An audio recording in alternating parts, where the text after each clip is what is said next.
Support WrestleTalk. Finn Balor and Seth Rollins had a promo segment on Raw, but I couldn't really hear it much because the crowd decided to hijack the segment themselves for a little sing-along.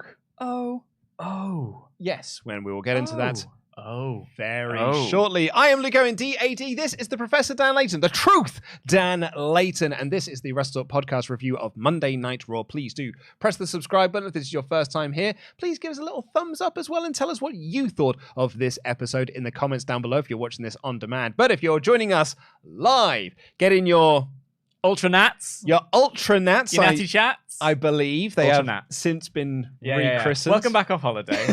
What happened was you left me alone with Ollie, and I got carried away, and now we have UltraNats. The UltraNats. Yeah, Well, the I mean, we needed our own one. I watched back, Yeah. you know, how you came to this conclusion. It was democratic. It was like when you were like Natty Chats, I was like, I feel like we're reaching here. But as soon as you said UltraNats, I was like, yeah, okay. Because it's got I'm that on beautiful, board. like, you know, Ultranate, you're free to do what you want to do. And they were free to choose, and they chose UltraNats. Democratically, it was chosen to be UltraNats. So we will be referring to them as UltraNats from here on in. Also, Natty had quite the appearance on this show. She certainly did. Which we'll get to. And I popped for it purely because of UltraNats, but we'll talk about it. So WrestleTalk.com/support. Get in your UltraNats. And we'll read out all of them above the $5 US amount. None of your Canadian dollars. Got no time for them. US only. And Thank you very much. Australians. Australia's not even a real currency, I don't think. Basically monopoly money at this stage. So get us those in, and we will read them out before the end of the show. But we begin with this segment. So this is setting up the World Heavyweight Championship match for Money in the Bank. It is going to be Seth Rollins defending that World Heavyweight Championship against Finn Balor. Okay, so actual content of the segment I thought was really, really good because I really liked Balor's promo of like, I've been waiting for this for 7 years. Because 7 years ago, I was first round draft pick for Monday Night Raw. 7 years ago, my first week, I beat Roman Reigns. 7 years ago, I won the Universal Championship. And 7 years ago, on that same night, you took everything from me. And you've gone on off this career and you have taken, and you've left me with nothing. And you got everything and I got nothing. There was a really good, a really personal, and a really good motivation for Balor to be going after Rollins and going after this world title. And then I really liked Rollins' reply to that, which is just like, look, that moment set us on two different paths.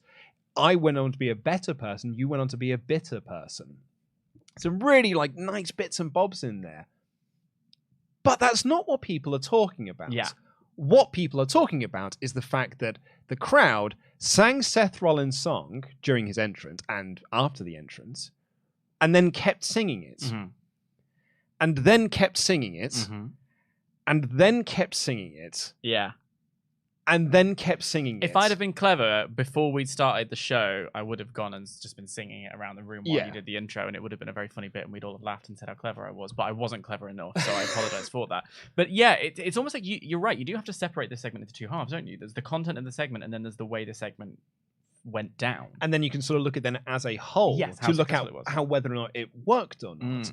Because I want this promo to work. Like, I want this segment to work. And I don't quite know where I kind of sit with it at the moment because the singing, aside from the fact that they were not listening to what Finn was saying, and they were not invested in the story that Finn was trying to get across, nor were they really interested in the replies that Rollins had either. They were just interested in singing Seth's song. And it meant that I think the meat of this story is now, I mean, we sort of know because we can sit here and talk about it, but I think those people in the audience didn't really get it. And I think as well, the singing delayed the segment because Balor was waiting for them to stop singing to do his bit.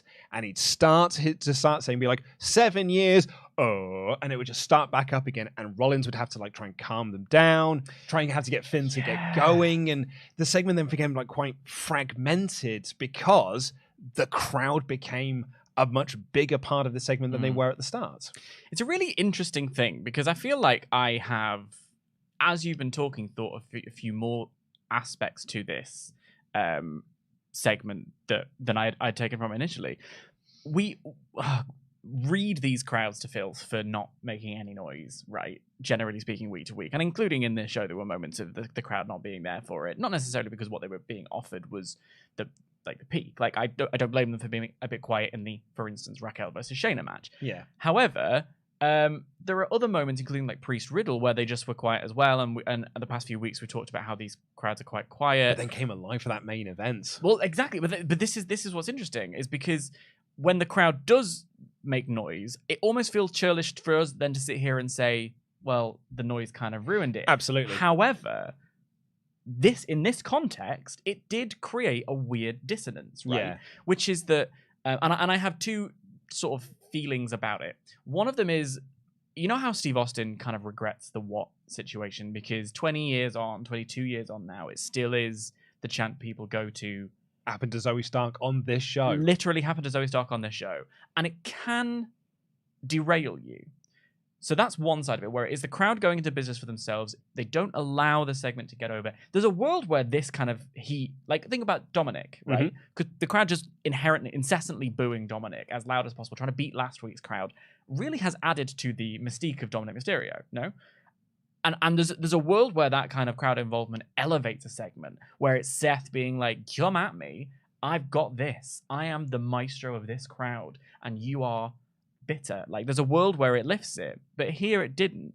And I can't help but place the blame for that a little bit at Finn Balor, because it rattled him. It rattled him. It is visibly rattled. That's a very niche in joke. If anyone here gets the visibly rattled, I will love you.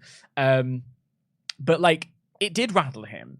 And a great star, a great orator, someone with this level of fury in the character is able to take that and build off it. What he should be doing is like responding to that crowd, making them listen, because there were dips in there. There were moments where they kind of wanted to hear him, but he never quite picked it back up again. He never pounced on the moment, which opened enough gaps for the crowd to go back into business for themselves. And it did very much feel like the crowd entertaining themselves rather than engaging with the segment. Yeah.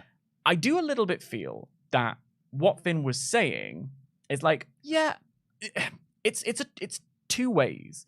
On the one hand, it's not fully the truth, is it, Finn? Like, you and Seth have wrestled each other often since, including for championships, IC title and things like that. I mean, one of the best WrestleMania openers ever. Also, they were the finals of their brackets. Again, it was really funny. They did advertise like, it's a match 7 years in the making. I was like, this match happened 3 weeks ago.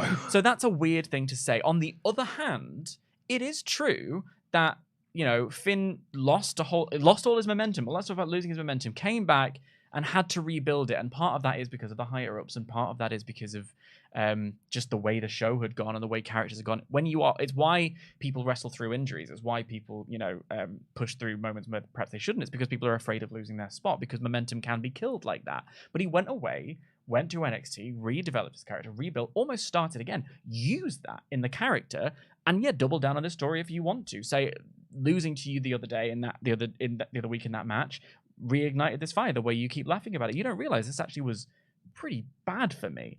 Use that momentum. Mm-hmm. So I a little bit feel like, Finn, you could have done better in that moment. That said, am I going to watch the ever-living F out of this match at Money in the Bank? Oh, you best believe. Because they, much like Rollins and AJ at Night of Champions, are going to go out there. Like, I think Seth's the feeling I get from Rollins' promos and the way that Rollins has talked about this belt is that this is the workhorse belt. He wants to go out there and have the best match on TV with this belt and make it feel like the most important championship. He's got a hell of an uphill battle on his hand. God, big time. He's got but if there's one man who can do it, I think Rollins can. He believes in it. I think Rollins believes in this belt so much that he can make this feel like it's never going to feel as tippity top as Roman's belt. Right. It's never going to. But you can make it feel like a very solid second place. Mm. And it will always be a very solid second place, but I think he's going to do his damnedest to make it feel like that. So him and Balor, they're going to go out Money in the Bank with that idea of, let's steal the show. On a show that's got 2 ladder matches on it. To put it back in the context of sports, right? And this is a television show about a wrestling show. It's a sports show. Like, it's sports entertainment. The Champions League doesn't devalue the Premier League, right? So let's just say, for instance, Roman's belt's the Champions League, and what Seth's doing with the Premier League is still valuable. Like, it's still, you can turn it into something that a prize. Let's call it a prize. And I do believe that Seth is one and is one to do it. And the way you do build that, as you say, is just put on banger after banger. Like matches where you feel like I can't wait to see who wins this. It's also the booking of it as well. I talked about this in my edited review when they introduced Rhea's new belts. Right. The whole point of these redesigns that they've done, like where they've Asuka now looks like the undisputed world championship, but with a white strap. Yeah. And Rhea's, as the women's world champion, is supposed to look like Seth's belt, but with a white strap. Is, according to Fightful Select, this was the same mindset they had with the Raw and SmackDown titles as well, was that they should look the same as the men's titles. So the perception of that from a visual standpoint is they are on the same level. Yeah, well, they did that on NXT as well. Do you remember when they and they even removed the idea of the women's champion? It was just, this is the women's champion. This is like, for instance, it's not that way now, but the way they had it for a little bit was that like Tiffany Stratton would be the NXT champion. Yeah, you just know that means that in the women's division, like the Wimbledon women's champion. I guess it is the lady. I shouldn't. That's a bad example.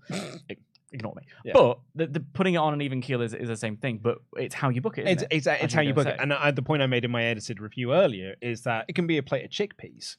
But as long as you book it so that people want to win that plate of chickpeas, and you can then make that plate of chickpeas feel like the top prize in a division. Yeah, I will say, like, it's one of those things where sometimes we say like booking isn't hard, and I will say sometimes keep it simple, stupid is the way to do it, right?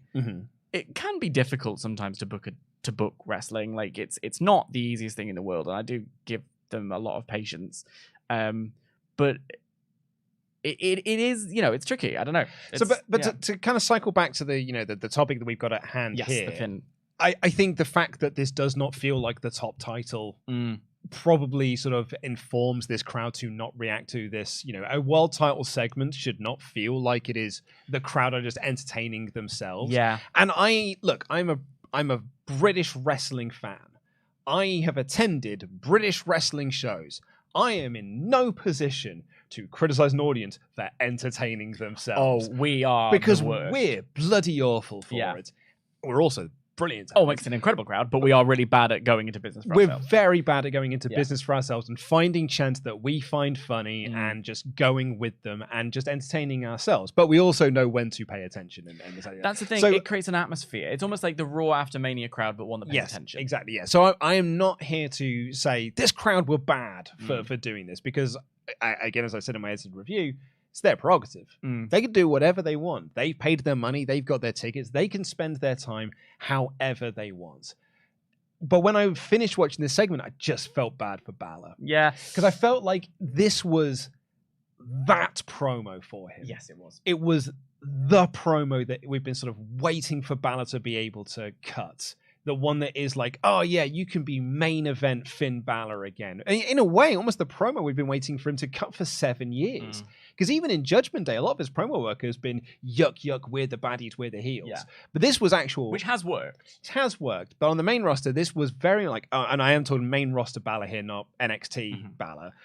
Main roster Balor, this was like, this is the promo that we want to make him feel like that main event guy again. A guy that could be the top title holder on this brand.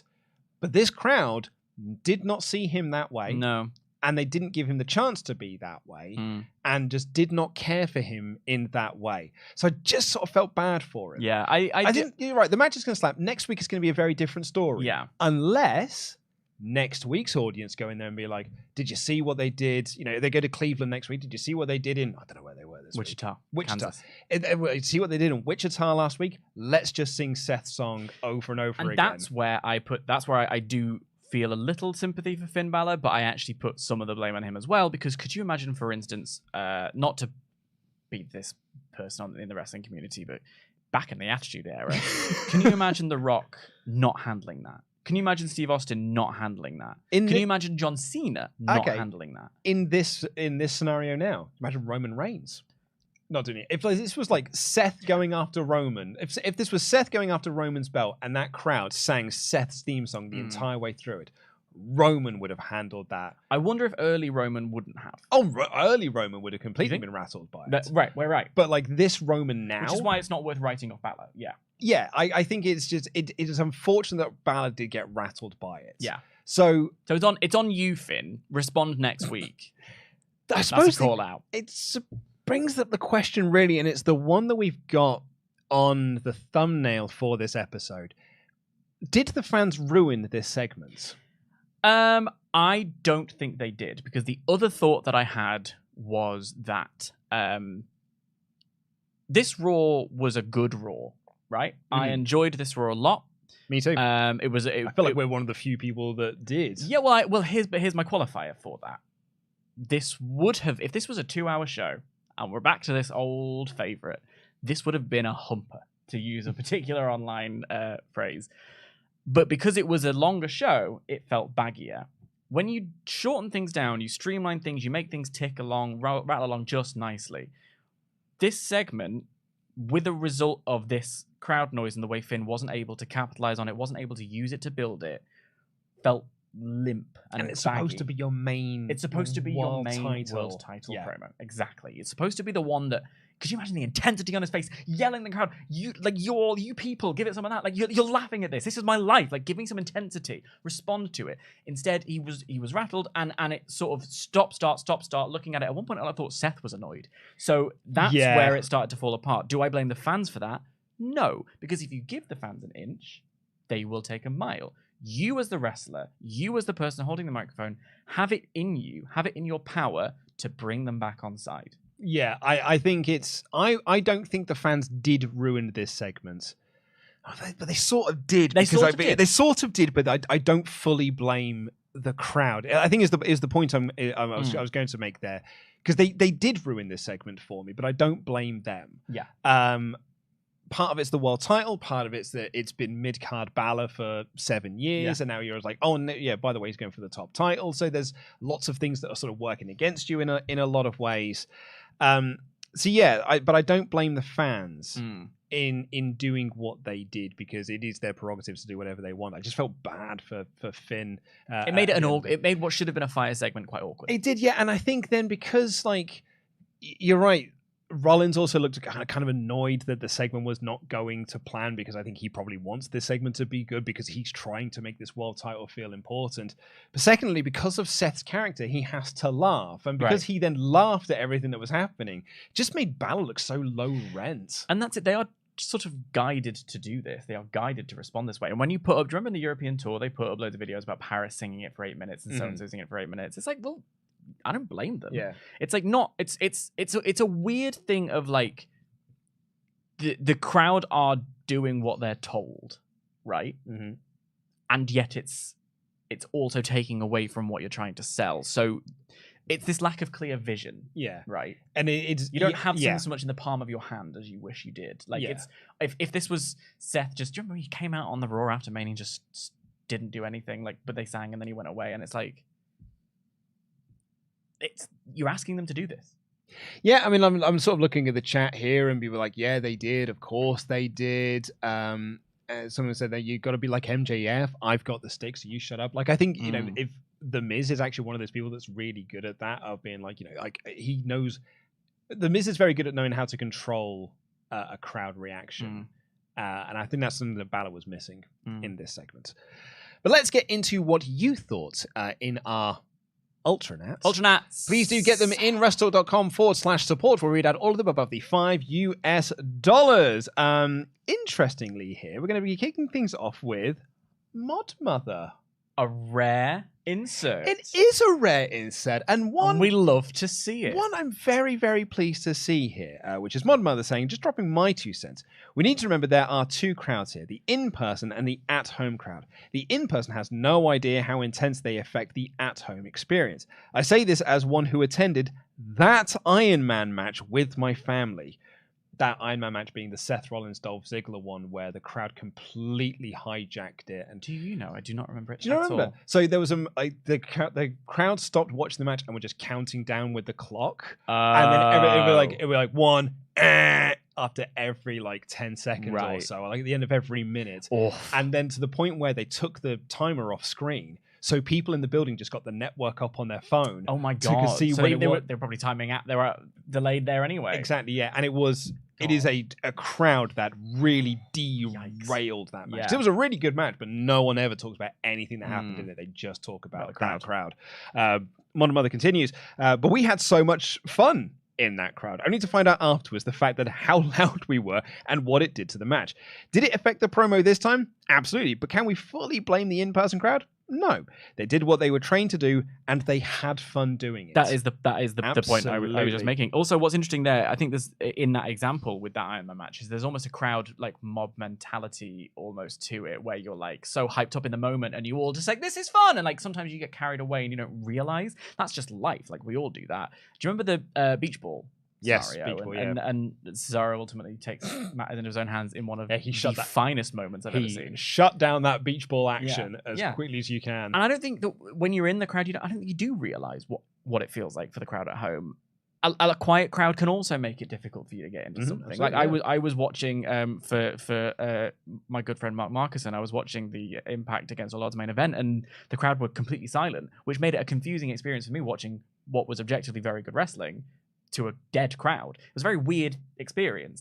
The same is true of the opposite. If they're distracted by something else, that's getting you distracted by what's going on elsewhere. Yeah, it's an interesting thing, and it's a very good point from. It's a very, very good point from our mod mother. Jesse here says WWE. There's not enough crowd noise. Quick, start pumping in the booze. Crowd. Oh, you want noise? We'll give you noise. WWE. No, not like that. I think they do. I just put the blame on Finn. I really do. And I'm sorry to Finn Balor, and I hope that he doesn't hate me as a result of this. Gaz, here's hoping WWE's promo package, people put the Balor promo back together for Money in the Bank. They absolutely can do that. I mean, the hardest working people in the industry, same with AEW, anywhere. Like, if you look at the video packages beforehand, like, these things make these... If you didn't watch any of the weekly shows, and I'm so glad that you joined us to review the weekly shows, but if you didn't, and you just watched the pay-per-views, it's like when I watched NXT takeovers without watching a lot of the NXT shows, I'm like, I should be watching this week in, week out. I'll go back and watch old Raws and think I'll skip through these, then I'll watch the packages and go, oh no, I should go and watch how that played out, because they're so good.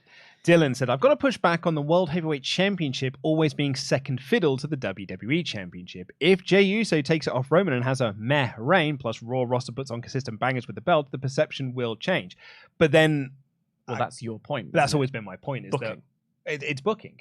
Because your point there isn't that the world title will be considered on equal level because of the consistent bangers. It's only on a level because the other ones are having bad.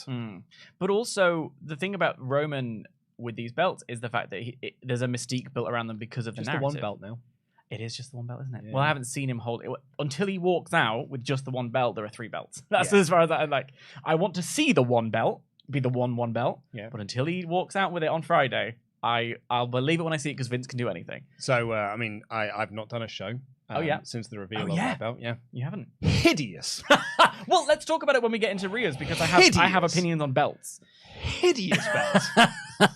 They somehow took an already bad WWE belt design and made it worse. I saw something online someone did where they just changed the red swoosh to a black swoosh, and it did make it look better, but it still didn't make it look good. No, it's a hideous belt. Yeah.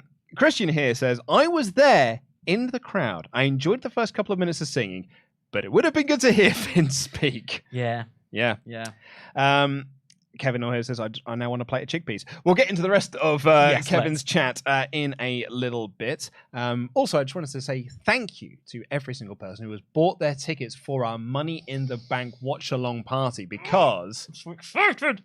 It's sold out. It's sold out! It's sold out while we were on air last week. It did. Yeah. But then we had some refunds come through. Hello. And it sold out again. It's sold out again! The hottest ticket in town! We've actually now sold this thing out 3 times over.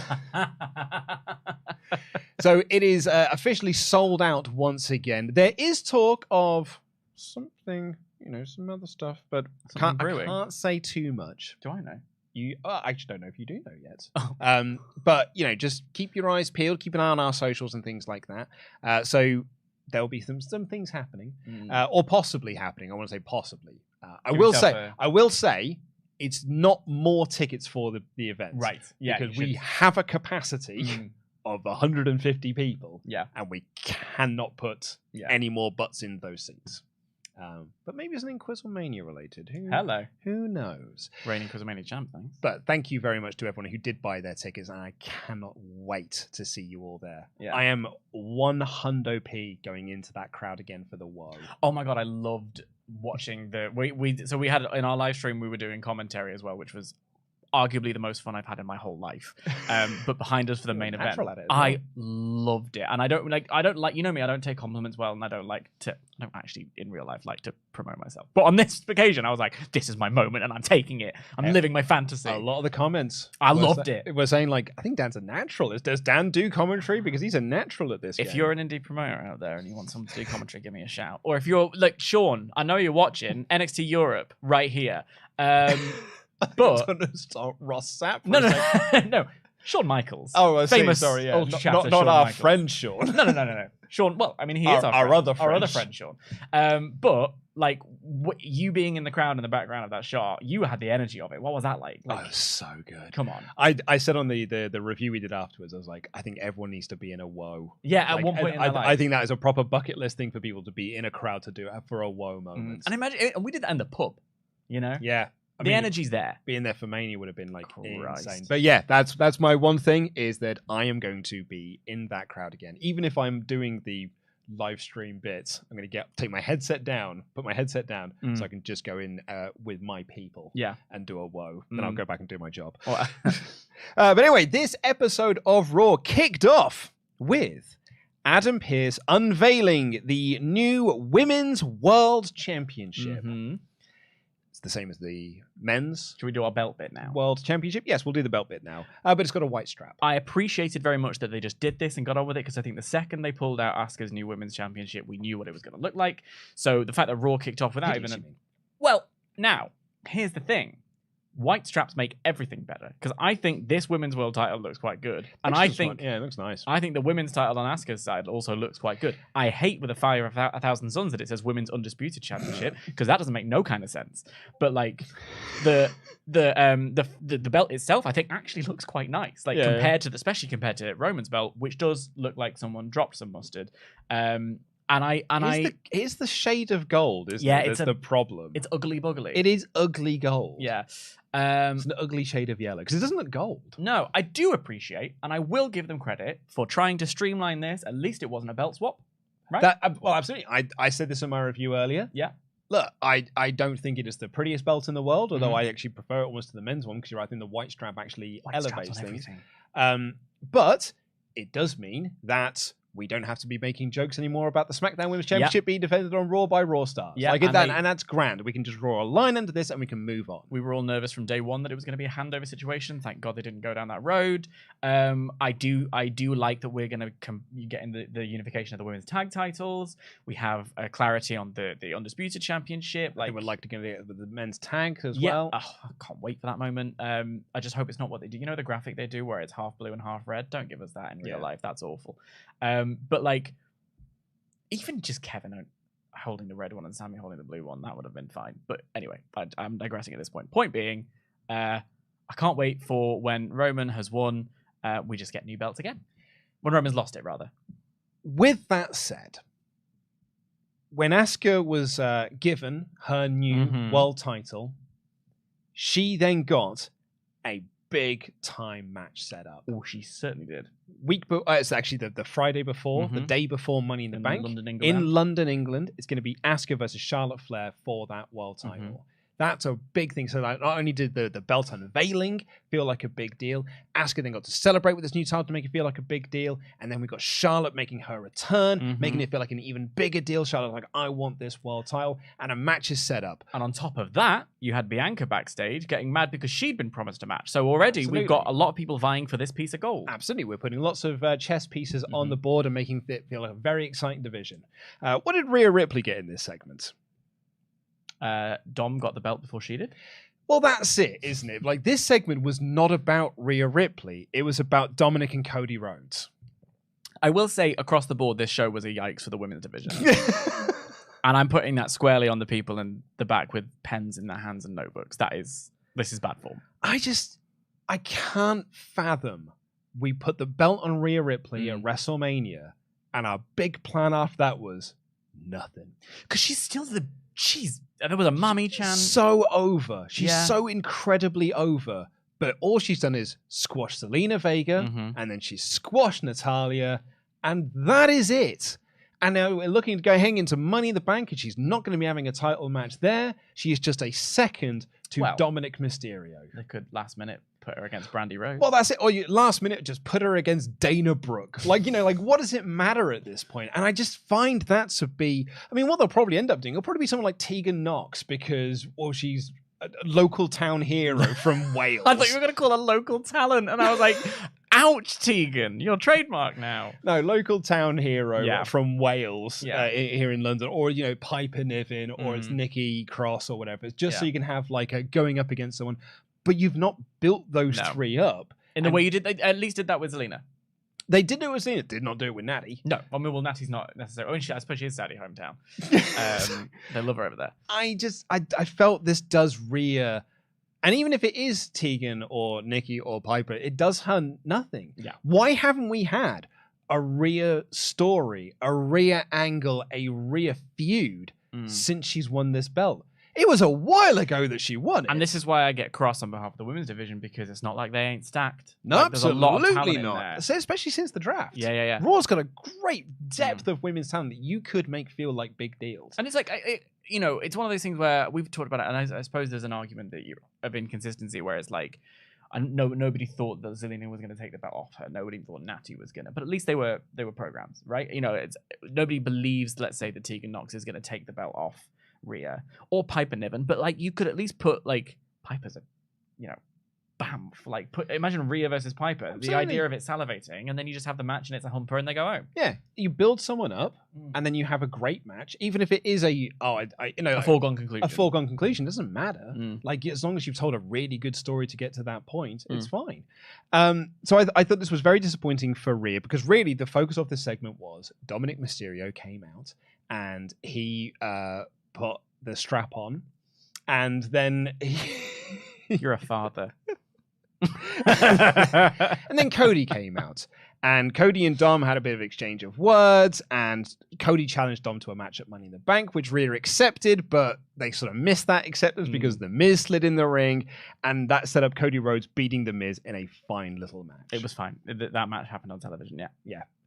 It was better than the last time Cody and Miz had a match. It was, because The Miz is improving with every passing day. And already was great. And after 20 years, it's the least you can ask. Do you know what? It took Mark Henry a while to get great as well, but he ended up being awesome. So you know what you're saying is The Miz is going to become one of AEW's MVPs at some point. Could do. You never know. So I felt bad for Rhea in all of this. But Cody versus Dom, I have got... I'm sort of in two minds in this because Cody is going to be over as a babyface. I think that's undeniable. Yeah. It's Dom that's my question mark. Oh, I think we're going to have fun. Because Dom is either going to be the biggest heel heat magnet, or he gets Bizarro World bigger cheers than Cody because we like to ruin things. We do like to ruin things. However, we like to have fun. We like the Lucha House Party. We like to have fun. We just like to have fun. Like Caden Chance and Caden Carter and Katana Chance. We just like to party. My favorite things about that was someone said, Michael Cole, you say Lucha House Party. They like to have fun. It's like, who doesn't like to have fun? I think the crowd will boo because I think the most fun you can possibly have is booing the ever-living tar out of Dominic Mysterio, personally. I think it's one of those few occasions where we will actually... We'll play ball. That's what I mean. It's gonna go one of two ways. It's either going to be... I'm concerned on the other hand. I'm afraid we're going to boo Cody. I don't think we'll boo Cody. Okay, I think Cody's too much of a babyface for that. I hope not. You better not. Let me down. Owen, Zayn, and Lynch were having a chat backstage, and then Becky passed the best thing on Raw, Alpha Academy. More on that in a bit. Oh my god. It's the best thing on Raw. It is, yeah, right. It's easily. You can keep your bloodline. Alpha Academy and My Cinema. Yes, you can keep the bloodline. This is way better. But we'll get to that when it's time. We'll get to that in a minute. Becky Lynch came out for a promo ahead of her match with Chelsea Green, and she pointed out that she has never won Money in the Bank, but she's got a good feeling about this year because they say that the number one person in the company is the champion, but when you think about it, it's actually the person with the briefcase because you have the power to make the champ scared. And if you have the power, that means you are the top person in this industry. I appreciate that logic. This promo was a shame.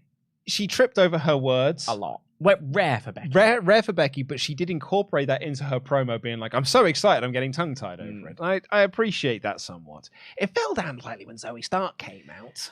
Yeah, and it's a shame because I think what I like about this, and I will say there's positives to take from this because you don't learn to talk on a live mic in front of 7,000-8,000 people every day. Like it's not something that you just can do. It's a nerve-wracking thing. Going out there and doing it on her own without Trish there, and in a segment with Becky, with the crowd, with watching her, with Becky having fumbled.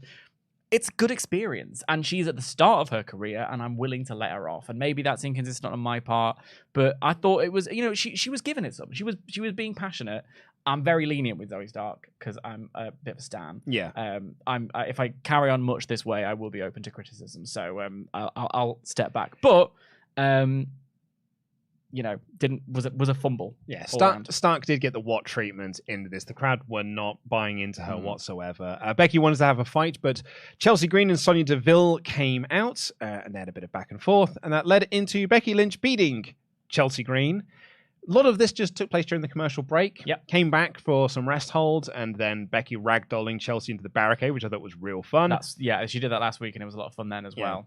Not a lot of heat, but it was decent. That's the thing. I think for me, Becky has seemed for a little while now, probably since coming back at War Games, like she's kind of going through the motions. I don't know if this is just me perceiving and I'm wrong. Very possible. But it just seems a little bit like she's not really got anything to sink her teeth into. So when she does have these moments of intensity in the matches, I'm like, oh yeah, give me that fire. Bring back Big Time Beck. She was well fun.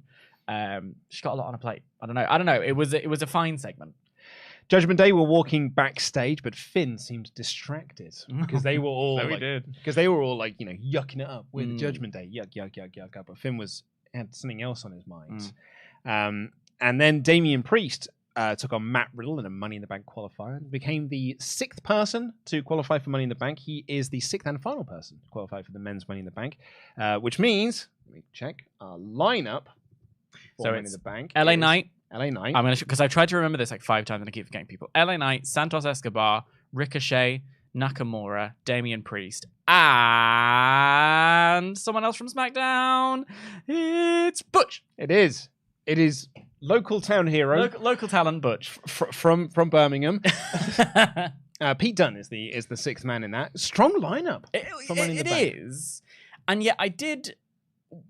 I quickly looked at the ultra chat from Kevin, so I don't want to step on his point, but it was what I thought in the moment, which is when the graphic popped up, I was like, that's a very mid-card Money in the Bank for me. There are 2 people in this match where I'm like, I want to see you elevated to the main event scene. 2. And I would like one of them to win it. LA Knight? LA Knight is mine. And who's your other one? Priest. Yeah. Will it be a good? Yes. I think Dunn's going to get a lot of showing in this because he's the Brit in this match. Ricochet's going to bump his ass off. Exactly, yeah. So Ricochet's there to do what Ricochet does in these matches, which is flips and take mad bumps. I think Dunn's going to get an amazing reaction in all of this, particularly because he will be like bruiserweight, like back home. On his own, without any of the brawling brutes and stuff. So I think it's going to be I think it's going to be a fun match. I actually do not mind it feeling mid-card because I feel like what I like from Money in the Bank is when it elevates someone. And when we did the survival series of Money in the Bank winners, I'd forgotten that Randy Orton had won Money in the Bank. Right. Because in my head, I'm like, what is the point of Randy Orton? And I was almost transported back to that time when Randy Orton had won it. And the conversations amongst wrestling fans at the time was like, what is the point of Randy Orton having? What's the point of John Cena having Money in the Bank? Because they get title matches every other week anyway. Yeah. So what is the point of giving them? You should use this gimmick to try and push someone up into the main event. I agree. So I actually don't mind that it feels like a mid-card Money in the Bank because we can try and elevate someone into the main event. That said, I think is probably likely going to be someone like Priest than it is LA Knight. And my reasoning for that is I think it is more likely someone cashes in on Seth than it is someone cashes in on Roman. I just think what would have been interesting, especially now that they're pushing this whole idea of you can go for any championship.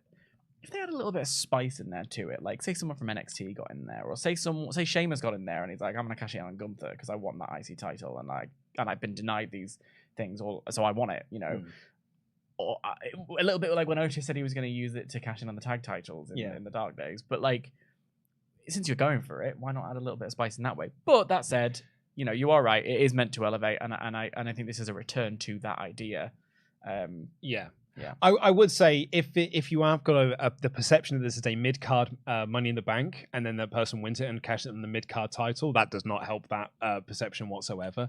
I think you want to have someone like Damian Priest win this and then cash it in on Seth. Yes, I think it will be Seth. Or LA Knight wins it and then cashes it in on Seth and jumps across to Raw instead. Like that's the kind of thing I'm hoping for we get out of this. Yeah. But I thought this was a very good match. It was given lots of time. Priest hit the Razor's Edge for the win. Any thoughts on the match? Just it took a minute to get going for me, and I don't know again whether that's the match itself or the crowd or the fact that it was split over 2 segments. I think if this was a 1-segment match in a 2-hour show, it would have been an absolute banger. But when it did get going, I was like, yeah, I'm in. I like this. I remember this is why I like you guys so much. And then we had the little beatdown afterwards. We did, yes, because Imperium came out with no Giovanni Vinci because he was taken out last week by Matt Riddle, and Priest and like Gunther had this little stare down thing. And you're like, well, this is interesting. And then Priest basically says like, it's all yours. Pick the bones. Pick the bones. And so Imperium ran down and beat up Matt Riddle. And Matt Riddle's friends, Kevin Owens and Sami Zayn, cared so much they did not come out to help. I also thought this particular beatdown was a bit limp.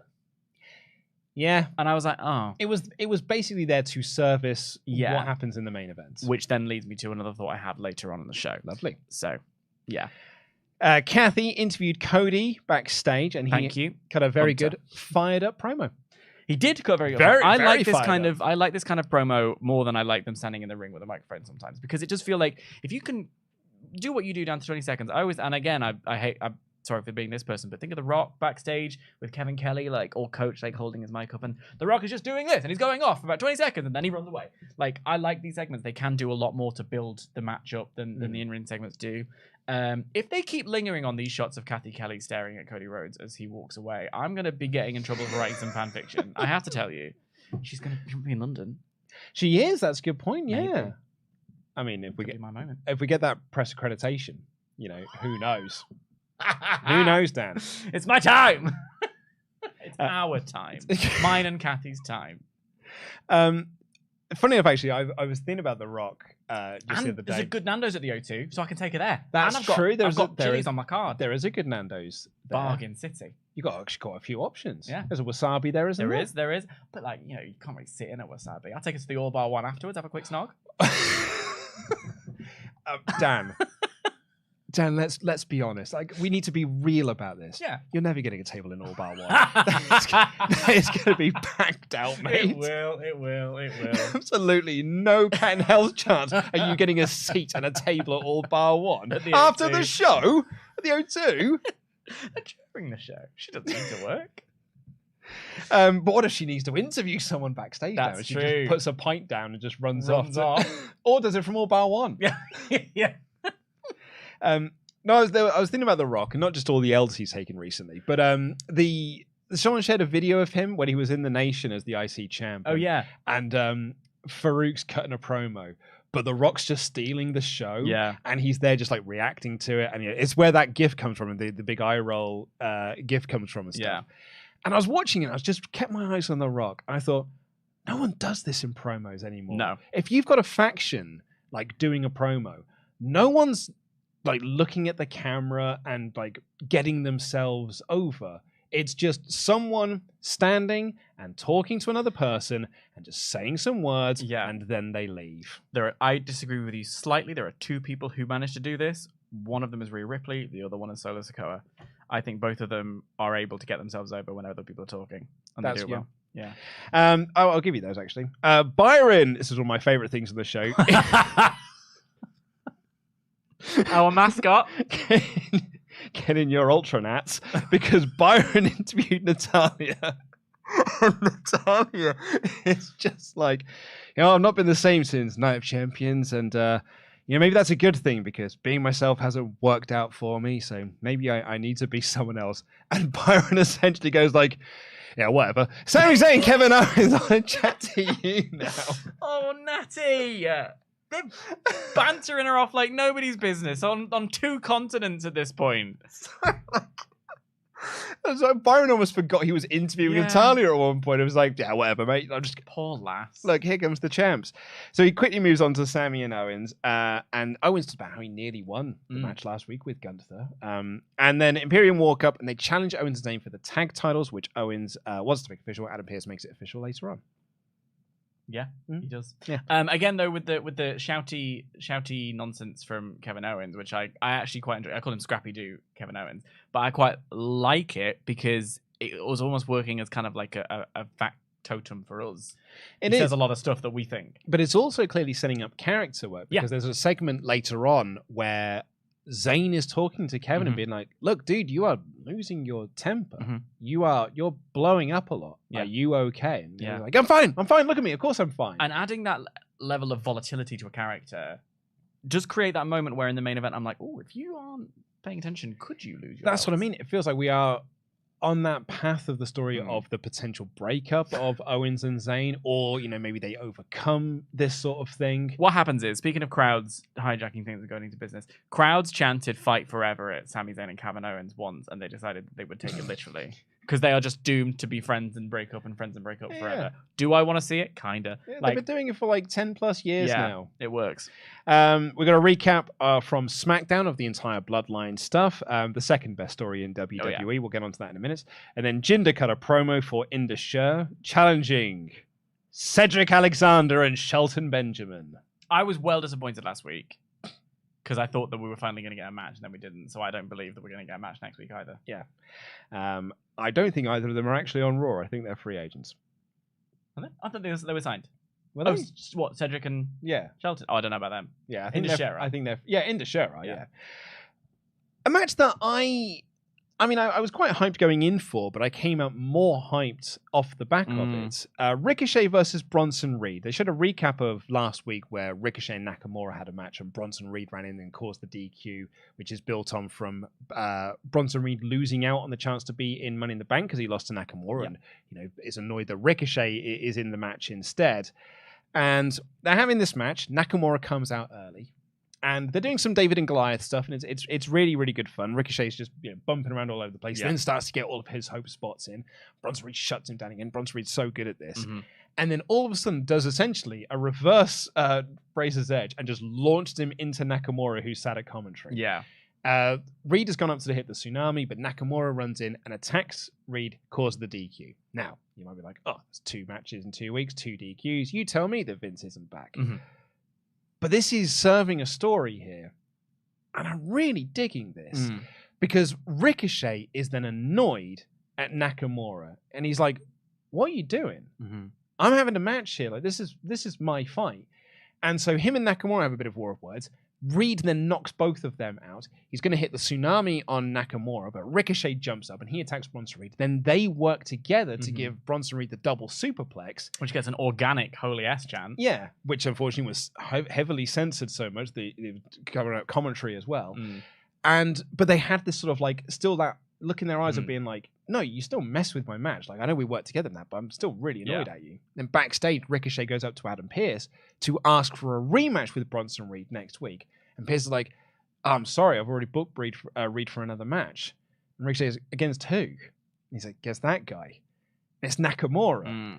And Reed, like, Ricochet was like, dude, this is my fight. This is none of your business. Like, let me handle my business. I don't need you getting involved. And Nakamura's like, oh, I've got my own business to deal with him. And I tell you what, you can have whatever's left over for him once I'm finished.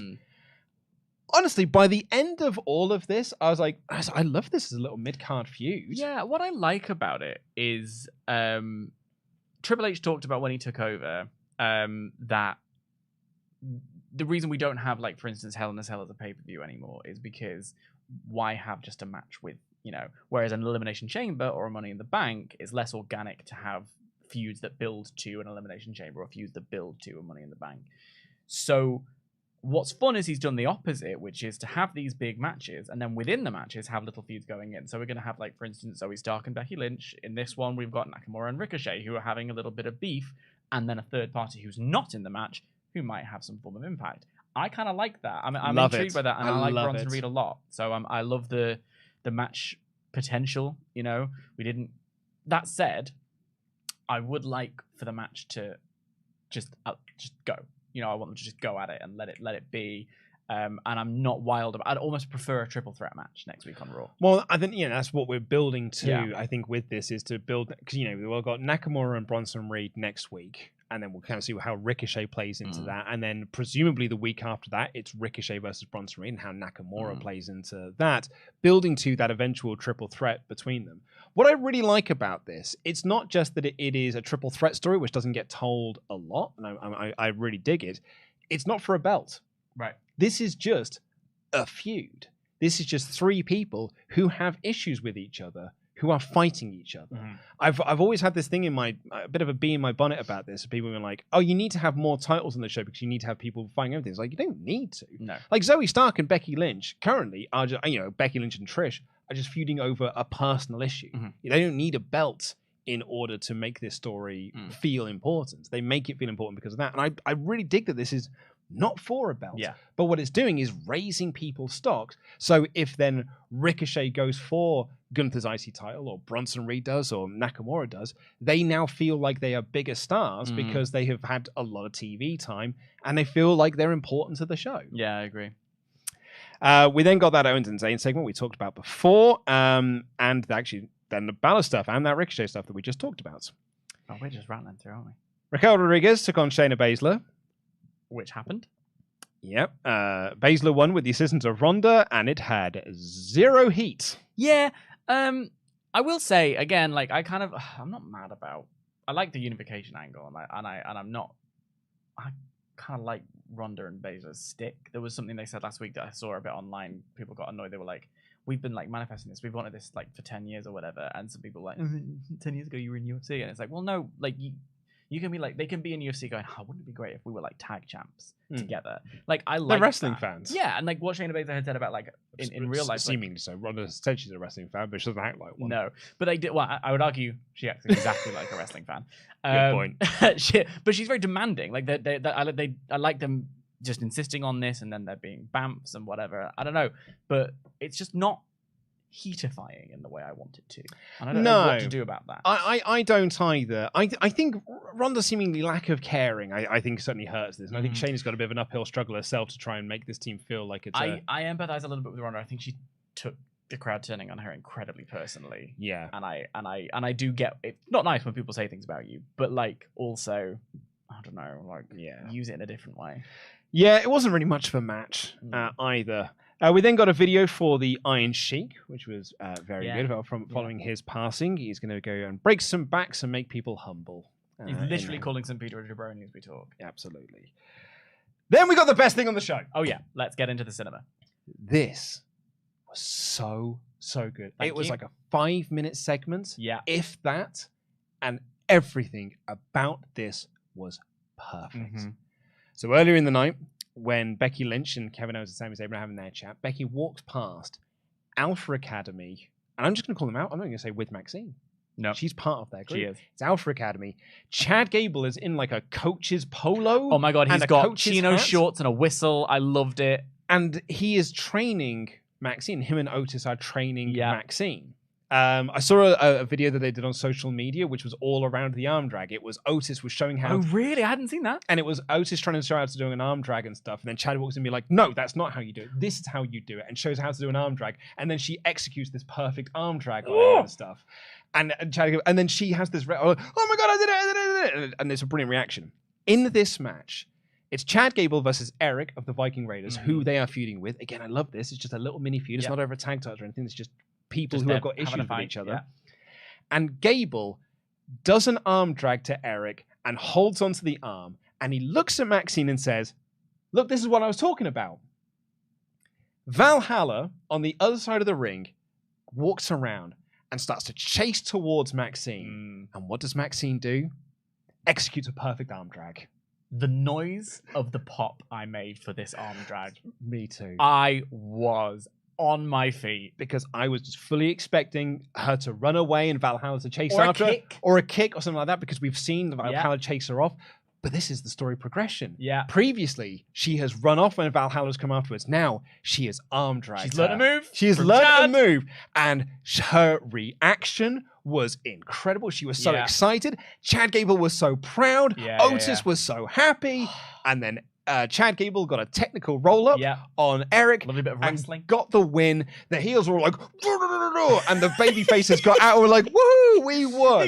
He was given, I'm the best coach in the world. Shoosh, and she's doing the same thing. And when he kissed Otis on the face, the only thing that would have made this even more spicy for me is if he'd have turned and gone because I am convinced that's where this is going. I want to see it. This is cinema. I love every second of this. It was so good. I loved this so much. I had a great time with it. I was laughing. I was clapping. I was cheering. Just imagine you sat there in front of your iPad like, very good. It was the arm drag. I was like, arm drag, very good. I loved it. It's just because it's so clever and simple, and I love it. And I'm really into these characters. And it almost feels like we are heading towards a bit of a High School Musical drama, like love triangle type thing. Give it to me. I was talking to Ollie about this earlier. And, we were sort of joking about, like, it's going to lead to a love triangle. And I was like, yeah, I think it is. And I think we might have an Otis jealousy thing. And I was like, no. Here's the better idea, is that Chad and Maxine start this relationship, but think that Otis will be jealous because, Maxine was brought into this because of Otis. She was the one who saw the beauty in Otis and wanted to bring in his maximum male models. But we'll come on to them in a little bit, actually. And so they're trying to keep it secret from him.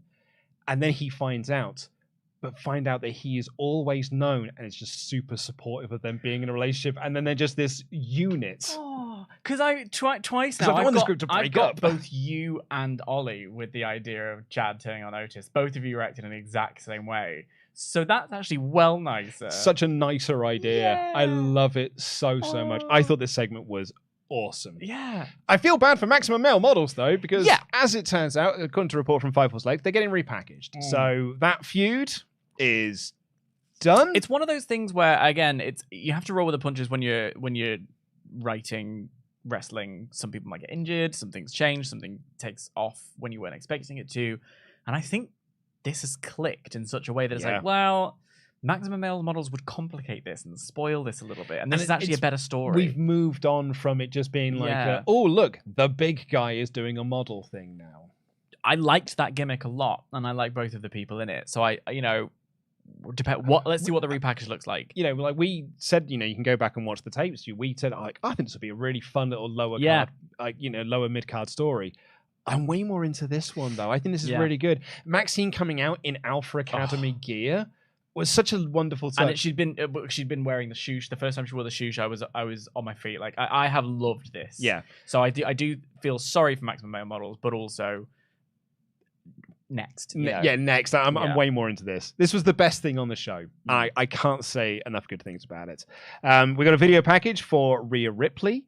And then Balor was chatting with JD McDonagh. Talking about, the wrestling industry, it's not always about having friends. Sometimes you don't need friends. So you can just sort of go out there on your own. And Damian Priest walks up behind Balor, and JD excused himself and was like, thanks for the advice, but maybe you need to listen to some of it yourself. And then Damian Priest and Balor had this sort of uneasiness between them following on from last week, which is about Balor even says when you win Money in the Bank, you wouldn't cash in on me, would you? Damon's like, no, but come Money in the Bank, you need to win that belt. This segment was really interesting to me because on the one hand, the laying out in that blunt terms of you wouldn't cash in on me is a bit it's a bit on the nose, it's a bit whatever. I always much prefer a little bit more subtlety, a little bit more nuance, but that's that's just me. I did get that though in JD JD McDonagh saying you might want to take it yourself sometimes and then leaving off, because Ollie's big pitch last week was for I think you might have said as well, is for JD McDonagh to kick out Finn Balor. Because imagine at the end of Money in the Bank, you've got Rhea and Dom. Dom's lost to Cody Rhodes, sure, I would hope. But, you've got Rhea with the belt. You've got Damian with the Money in the Bank briefcase, yeah. And Finn's lost the title match. Oh, we don't need you anymore. off you go. Let's bring in someone who actually deserves to be part of Judgment Day, JD McDonagh. Yeah. And the idea being that you thought I was being your friends, take your own advice and have your friends. You know? Could be happening, yeah. Like, I thought that was kind of an interesting idea. But yeah, I don't want to see the Judgment Day go away because I like them as a unit. I like them as a unit. But I do a little bit sometimes feel that Finn Balor may have grown out of it or may need something fresh in the way that the others don't. Yeah, maybe the group needs to do a little bit. A new coat of paint, perhaps. Purple. Rollins cut a promo saying he's going in an open challenge next week in Cleveland, which is interesting as well because he's going to NXT tonight to go to a different open challenge from Bron Breakker. I kind of get it though. It's like why you assume you're going to win. You know, it makes sense to me. But I think it's next week to see if he's going to accept the challenge. I don't know whether. I thought it was a match. Is the match taking place tonight? I think the match is tonight. Okay. I might be wrong, but because there were a few promos on the show for it, and I think I think it was like Seth Rollins will be on NXT to answer the challenge. Oh, see, my understanding of that was he's going to accept the challenge and then we'll book it for a different date. I thought it was just get on with it. Yeah, I mean, that also makes sense. I might be wrong. It's in Cleveland. Gargano. Oh, a nice way to reintroduce Gargano. Maybe I'm just willing for Gargano to be on this show. Well, I thought my answer for who it's going to be is the next piece I've just spotted on your nose there. Which is that Logan Paul is on the show next week. Well, It's one of two things. Either he's answering Rollins' open challenge or they're adding a 7 to the Money in the Bank. There's a 7 or it's setting up... Because Cleveland is in Ohio, right? This is his hometown as well. Probably. I'm 90% certain. Isn't that where Miz is from? Miz is from Hollywood, California. Because I think him and Logan Paul are from the same place. That's why they group them together. They were mates. Okay, well in that case, yeah. So maybe the Miz. But I think Logan Paul is either if he's there not don't just... have it be the Miz. Go on, Lord. Don't have it be the Miz. No, I think it would be fun for a Gargano welcome back. And then you could have Ciampa answer it on another occasion. You remember that Cena Open Challenge run that was so great? The US Open Challenge thing, yeah. Give me some of that. Yep. Give me some of that spice. Yeah, Logan Paul is on the show next week. There's sort of 3 options there, you're right, to either answer the Open Challenge from Seth. You could also do him being entered into Money in the Bank, which I really would not be against. I think that'd be a really smart move. Great use of him. Or it's there to kind of get KSI as well in London. It's to set him up as Seth's SummerSlam opponent. Because I can see WrestleMania rematch. This time it's for a title. Rollins versus Paul too. Now that's interesting. Yeah. Okay. It's certainly not for a hometown pop. I'll give you that much. We have confirmation that Miz is from Cleveland. There you go. Look, the only thing... It doesn't matter where you're from. It's where you end up, and he's ended up in Hollywood. And here's what... And speaking of that, the only thing that anyone knows about Cleveland, it's where Howard the Duck landed. In the big screen, brilliant adaptation of the comic book series of the same name. Well, there you go. You know. Also, there's a sitcom set there called Hot in Cleveland. As I said, what people really remember Cleveland for is the location for Howard the Duck, a movie that tanked so badly that Lucas sold Pixar. Kevin Owens and Sami Zayn were in the main event defending their tag titles against Imperium. The crowd went nuts for this. Yeah, why? Because this match was great. This match was real good. So good. Some really good near falls for Imperium as well. And it was so good that it even got me out of my thing where I was like, I don't want to do 50-50 booking, and I don't like Imperium losing this match, and I don't like disqualification or dirty finishes in a title match. Sucked me out of those. I had a great time because there was some really great moments here where it was like the Sami Zayn's near falls were like proper. You know, they were really good near falls. I thought Imperium looked strong. I thought the ending was kind of interesting with Riddle coming out, and because they did come a point where what if Imperium win the tag titles here? I thought because Owens is out the back and Sami Zayn can't kick out of these again and again. That's why I thought the near falls that they set up for, and it was proper like babyface Sami Zayn kicking out. How can he possibly kick out of more moves? If you put good wrestlers in a title match in the main event, they will deliver.com. And then you also have Riddle coming out. We get the screwy finish, but I kind of don't mind it because I now have in my head Gunther being even crosser because you just cost him a title there. He didn't take the pin, good. And Blue Thunder Bomb getting a pin. That was quite fun. You have Gunther looking cross as they head to the back. If you want to, you can run back this... Oh, hang on. The tag title... There are tag stuff happening on SmackDown, aren't That's right, yeah. You can run back Imperium and Sami Zayn and Kevin Owens at SummerSlam if you want a big match with Giovanni Vinci.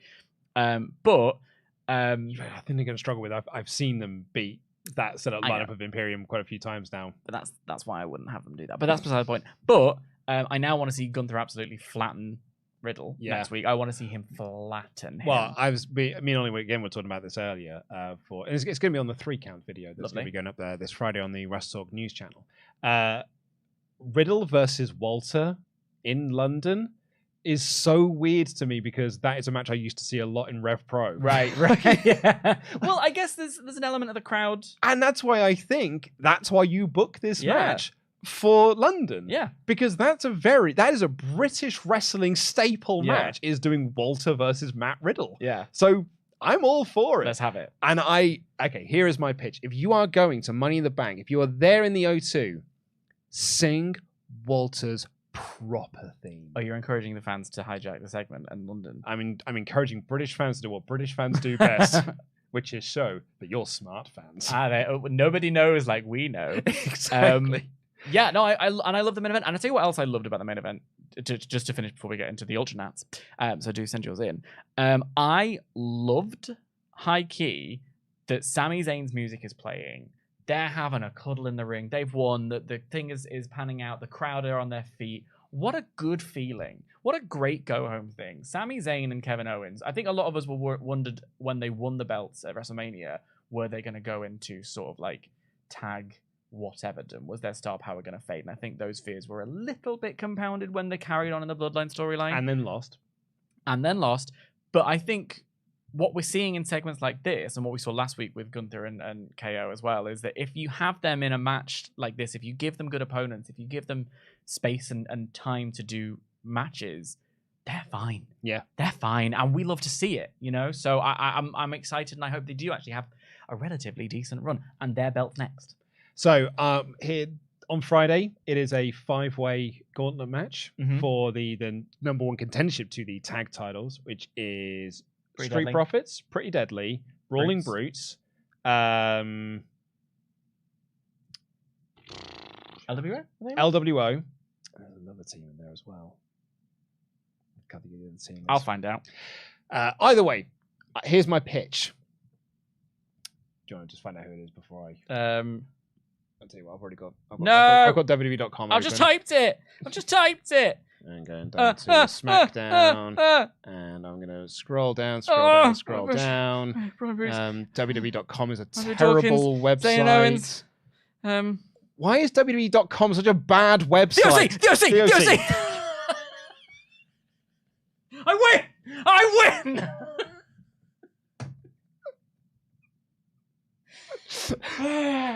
The adrenaline in my soul. Oh my god. Here's my big pitch. You find a way so that Pretty Deadly win, but also the Brawling Brutes win as well. Local talent across the board. And you can do a 3-way tag match. Kevin Owens and Sami Zayn defending against Pretty Deadly, defending against the Brawling Brutes at Money in the Bank. Because yeah, you're right. You've got like local homeboys for Pretty Deadly, from Essex, like actual local town talent in Pretty Deadly, or you got the other local town boy from Ireland, Sheamus. And then where's Rich Holland from? He's from the Midlands, isn't he? Or is he a northern boy? I just figured out how to work the internet. Someone in the chat was like, guys, just Google it. I did Google it. It just took ages to type out on a tiny iPad. So yeah, that's my pitch. Either that or... Oh, he's from Yorkshire. There you go. He loves a good cup of tea and a pudding. So Pretty Deadly, I think, have got to be the ones. I think it's got to be... I would like it to be local. And I know this sounds a little bit pandery to be like, you know, we had Sami Zayn in Montreal, and you know, but there's a reason it works. And the WWE love to have their people lose in the hometowns. But there's something quite fun about the near fall of Sheamus. I think, especially British fans, even though, you know, I mean, Britain's an island, we're geographically close together, and you know, politics aside, we actually quite like each other. We'd be hoping for them to get a win, you know, and the Bizarro World element of supporting Pretty Deadly, this new talent that we're actually quite into because they're quite entertaining. But this is what like Ollie was saying to us earlier, is that I can fully see Kevin Owens playing up to it. As well. Yeah, and I don't understand you Europeans. Yeah, Kevin Owens almost working heel. I'd love it with Pretty Deadly. I think it'd be really fun. Yeah, but anyway, that was the episode of Raw. I actually, as I said, like at the start of the show, I heard some people were quite down on this episode, but I had quite a good time with it.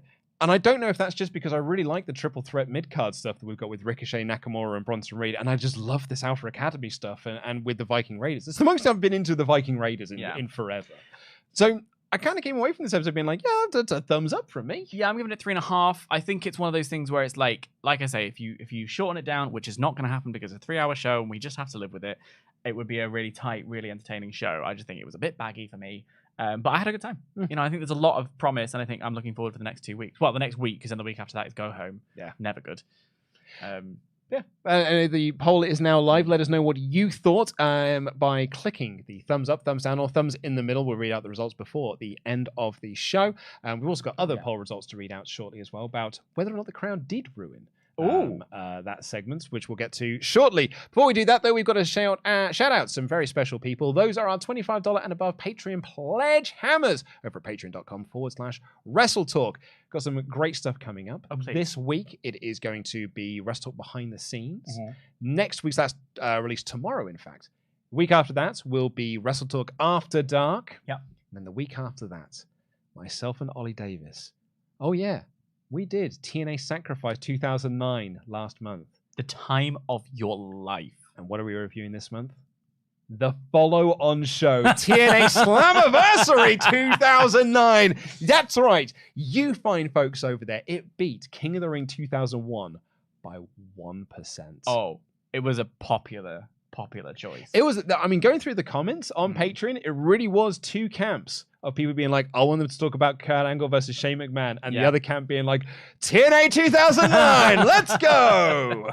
So that'll be in a couple of weeks' time. So please head on over to patreon.com/WrestleTalk. But if you are one of our $25 and above Patreon Pledgehammers, you get your name read out on this very podcast, like these fine folk: the Mayor of Painesville, Dan. Daniel, Sweet Mexican Chocolate Ibarra. The tall, handsome guy who has goals in life, Delanta Blaine. Dr. Hook, Nolan Evans. All ego, Ethan Wiley. Send me to heaven, Evan Reich. No Limp Biscuits here, Fred Wurst. Always shining, Garrett Albright. Hannah A, baby. Geordie bus driver, Harry. The Aztec warrior, Hector Rodriguez. And the overstepper, James Nepper. That is your Hall of Fame class for the 13th of June, 2023. Thank you all so much for your generous backing. Let's get into the rest of your Ultra Chats here. First up, let's read out the results of the poll. Did the fans ruin the promo segment? 73% voted yes. I'm sorry, it's being slow. It's just there, darling. Thank you very much. 73% overwhelmed by the internet. Yes, 73% voted yes. Interesting. Yeah, I mean, that is a, 3/4 saying that they thought it did ruin the segment. Yeah. That's interesting. Charles Berg said, here's my opinion. While at first you may feel bad for Finn, there is a totally acceptable response. The fact is he dropped the ball. He got flustered. It's unfortunate, but ultimately a pro on the mic wouldn't have got so shook up. It is not the crowd's fault. I think the crucial thing, and I know I've said it a few times now, but I think the thing for me is like it's not so much they wouldn't have got shook up, it's they would have used it to their advantage, and I think that's where he fell down, not getting shaken up, because it is, it rattles you. Use it to your advantage. Finn Balor. An unknown username here. It's a Streamlabs issue. We're very sorry about that, but please do let our moderators know because we can correct that issue. Said you can't compare how Balor reacted to guys like Rock, Austin, Cena, and Roman who have had more freedom. If Finn was told to not acknowledge the crowd and make the promo personal, we cannot blame him for doing that. It's so tricky because on the one hand, I want to be like call an audible and do it anyway, because like once you're out there and you're doing it, are you going to get in that much trouble? But then also the mustache will come for you. Yeah, could be. Kevin here said that he does want a plate of chickpeas now, and the men's Money in the Bank is so mid-card, but I love it. Triple H using the big steps like Money in the Bank and Elimination Chamber to elevate his mid-card talent is such a good thing. Hoping the booking of these guys will be good after the pay-per-view. Not Raw related, but am I the only one who'd prefer Roman versus Jimmy at Money in the Bank in a singles match rather than the rumored tag? I think it would be way better to test Jay's loyalty so we can build up to Jay turning on Roman and them having their match.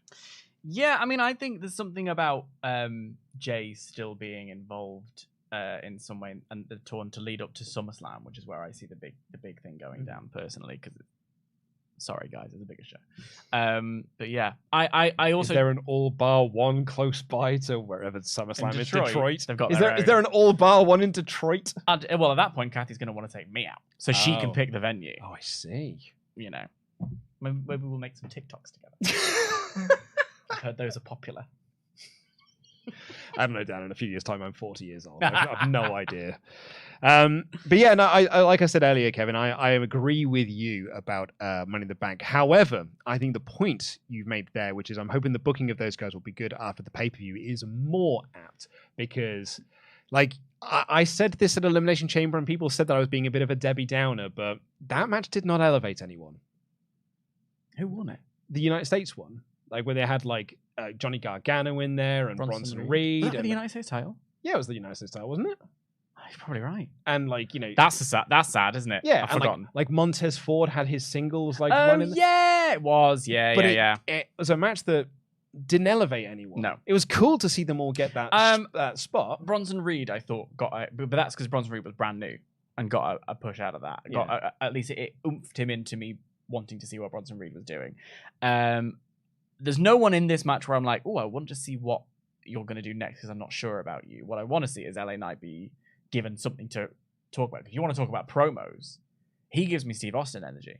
Like, he's got that kind of same cadence and just taking things and running with it. So funny as well, because when he was Eli Drake in TNA, the people who were still like hardcore TNA fans at that time were just like, that guy's the next Rock. Right. Because he was like a charisma promo guy.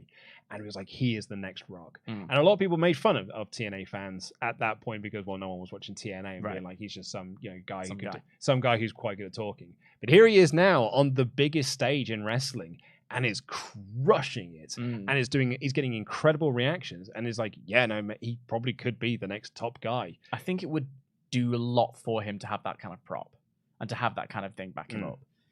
Next up, we have got, let me just quickly refresh this page. Dark here saying, hey lads, hope you're well. I pretty much enjoyed Raw for the most part, but the most important part of Monday was the announcement of Apollo Justice Ace Attorney Trilogy. I cannot understate how excited I am to be able to play the Ace Attorney series again. Dark73, you and me both. I have no idea what you're talking about. Oh, Dan, the Ace Attorney series. I mean, I think it's a series of games you'd actually love. Okay, it's games. They're games, yes. They started on the GBA and then were on the DS. Love that.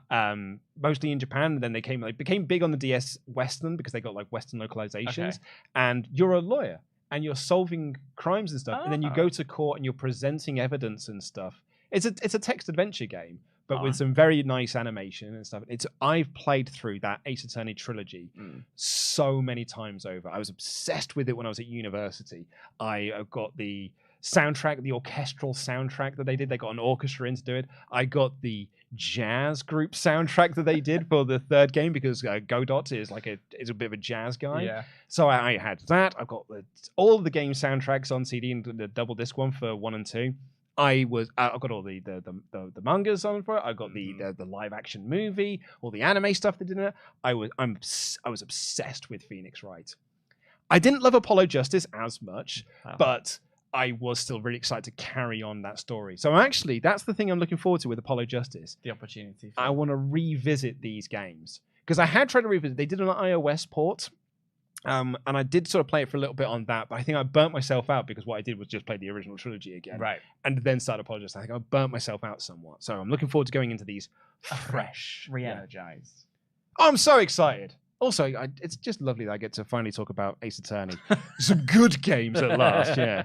And DuckTape702 here says, first time ever sending in one of these. Didn't get to watch Raw, but I do have a question for Dan. Having discovered you have an acting theatre background like me, have you found that wrestling has influenced your work in any way? Because it certainly has for me. Yeah, I mean, so I've been acting since I was about sort of 7 or 8, and I did dance as well. Are you surprised? And musical theatre and things like that. For me, wrestling is about it's the improv element of it. It's also, when I was doing wrestling training, it's holding your body and carrying away, I guess, combat in a way. But that kind of live response to the crowd and stuff like that is a very useful bit for actors. In fact, when I was training at London School of Lucha Libre, there were a few actors that were at Lambda, I think they were, but they were also just doing wrestling training because it was something that they loved, but they also liked what the strings it added to the bow, because it's all about performance. It's all about, in a way it's mime, because you're like, you're being, this is what I'm talking about when I talk about Finn Balor doing his promo, is that thing of being able to react in the live moments, but also when you're responding to the crowd in the moment. You're telling a story through. You should be able to tell a story when the bells go, between the bells, like the physical. This hurts like this, or the peril element to it. Like there's a thing in Lita's VHS that she always talked about, which was that in Mexico they like the mystique of the mask. They like not knowing. In America, they want to see the facial expressions to be able to tell the story and communicate that. So it's a massive help. It's a great. Wrestling, as far as I'm concerned, is like Broadway with body slams. Do you want to hear how wrestling got me in trouble with some of my cast members? Please. When I was at school doing drama at GCSE, A level, in fact, because I'm old. You remember in the old SmackDown games? Yeah. You know, if you get knocked down, you have got one animation. Again. You're never gonna get you down. But if you are like knocked down and knocked out, yeah, you go into the starfish position, and so like the player spreads out even further, and that is an indication for you as the player. They're very weak now, and now it's probably a good time to pin them and stuff. We were doing dance theater, and we were doing this routine in which there were lots of different bits happening. So like two people would come on, they would do a dance routine about a battle, and then you'd both fall down and be taken out. And then two more people would come in, and they would do it, and it would be around like the bodies and things like that. I used to do the starfish thing, the SmackDown 2 animation of being like Iron Prophet KO'd and stuff. My like other cast members like, you're taking up far too much space. Use your body right. And that's it. And I was like, but this is how you convey that you. How are the audience supposed to know I'm ready to be pinned? So anyway, that's my wrestling connection to my dance theater that I did do. But so I got to end this poll, find out what you thought of this show. And it's a positive outcome for this one. Thumbs up, 60%, mid 35, with only 9% giving it a thumbs down. So it's 59, 35, 5. 2 good thumbs up in a row. 2 good thumbs up episodes in a row. So we'll take that. Well done, Raw. Thank you all so much for watching. Big week here at WrestleTalk HQ, because on Thursday it'll be the AEW Dynamite's review, and then on Saturday it will be the SmackDown review. But then Saturday night, we will be doing live reactions to AEW's Collision debut, and then afterwards a podcast review directly following the show. Spice. So it's a very, very busy week. So please do make sure you subscribe to get notifications to know when those go live, because we'll be doing live reactions to Collision when it debuts this coming Saturday. Thank you all so much for watching this episode. However, we'll see you next time. I've been Luke Owen, DAD. That has been the Professor Dan Layton. Jam that jam.